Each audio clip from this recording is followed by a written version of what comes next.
আয় আর একটি বার, আয় রে সখা, প্রাণের মাঝে আয় মোরা, সুখে দুঃখে কথা কব, প্রাণ জুড়াবে তাই।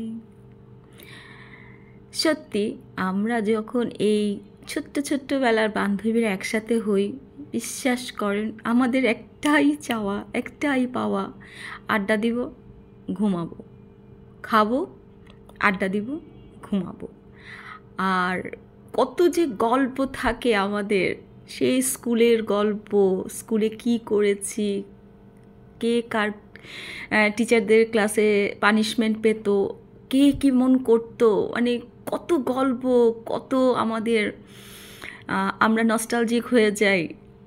কিভাবে যে আমাদের সময়গুলো কেটে যায় আমরা নিজেরাই মানে ধরতে পারি না টাইমগুলোকে, যে আমরা চাই যে আরও কিছুক্ষণ গল্প করি, আরও কিছু, সকাল থেকে দেখা গেল বিকেল হয়ে গেল, আবার রাতে বসলে সকাল হয়ে গেল, আমরা নিজেরাও বুঝি না আমাদের মধ্যে এত গল্প কোথা থেকে আসে।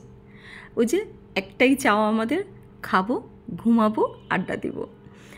যখন আমরা খুব বেশি ক্লান্ত হয়ে যাই, একজন আরেকজনকে কল দিয়ে একটা প্ল্যান আমরা করে ফেলি যে না আমরা আর পারছি না, আমাদের এবার বেরোতে হবে, দেখা করতে হবে, গল্প করতে হবে, চার্জ হতে হবে, রিফ্রেশ হতে হবে, ইন্সপায়ার্ড হতে হবে নতুন করে কাজ করার জন্য। যখন একসাথে হই আমরা খাওয়া দাওয়া তো থাকেই, ওটা তো ম্যান্ডেটরি, আমাদের মধ্যে থাকবে। আরও কত গল্প করি। সবার এমন করা উচিত নতুনভাবে বেঁচে থাকার জন্য।